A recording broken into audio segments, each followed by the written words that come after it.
কিভাবে পাওনা টাকা বা পাওনা সম্পত্তি ফেরত পাবেন। সাধারণত আমাদের মধ্যে যখন কোনো আত্মীয়তার সম্পর্কের কেউ যখন আমাদের কাছে টাকা বা কোনো ধরনের সম্পত্তি চায়, কিংবা আমাদের মধ্যে দীর্ঘদিনের চলাফেরা কারো সাথে বন্ধুত্ব সম্পূর্ণ সম্পর্ক হলে আমাদের কাছে অনেকেই বিপদের সময় টাকা পয়সা চায়, এবং আমরা সেটি উদার মনে অনেক সময় এই টাকাটি দিয়ে থাকি, বা আমাদের সফট কর্নার থেকে যে বিপদের সময় তো আসলে প্রিয়জন বা আপনজন বা বন্ধুদের কাছে আসতে হয়, সেই জায়গাটি থেকে আমরা কিন্তু অনেকেই টাকা পয়সা দিয়ে থাকি। কিন্তু সমস্যা সেটা না, টাকা দিলে আসলেই আপনার সুনামও হবে এবং আপনাকে লোকে ভালো বলবে। কিন্তু প্রবলেম হচ্ছে যখন আপনি টাকাটা চাইবেন।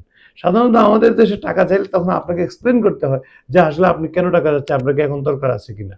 তো এটা তো আসলে কোনো কোনোভাবেই অ্যাকসেপ্টেবল না।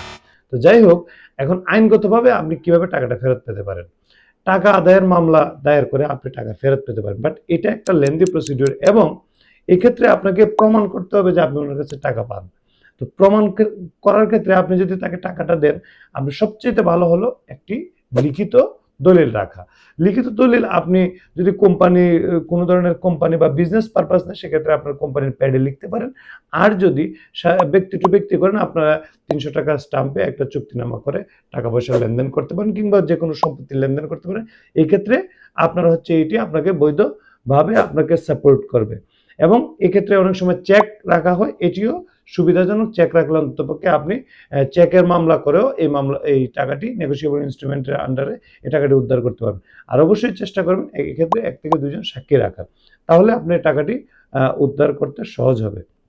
এবং আপনি যখন টাকা চাওয়ার পরে যখন দিবে না বা দিতে চায় না বা গড়িমসি করে, আপনি যথাসম্ভব একটি লিগ্যাল নোটিশ প্রেরণ করবেন একজন আইনজীবীর মাধ্যমে, অথবা চাইলে আপনি নিজেও একটি নোটিশ দিতে পারেন। এটিও আপনার পক্ষে একটি প্রমাণ হিসেবে কাজ করবে। তো আমরা অবশ্যই লেনদেনের ক্ষেত্রে সতর্ক হব, এবং টাকা দেওয়ার আগে আপনাকে চিন্তা করতে হবে যে আপনি দিবেন কিনা। এটাই হচ্ছে যথার্থ সময়।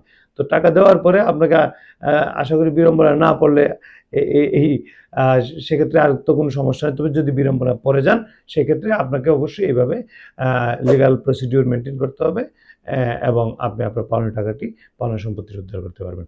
আশা করি বুঝতে পেরেছেন। ধন্যবাদ।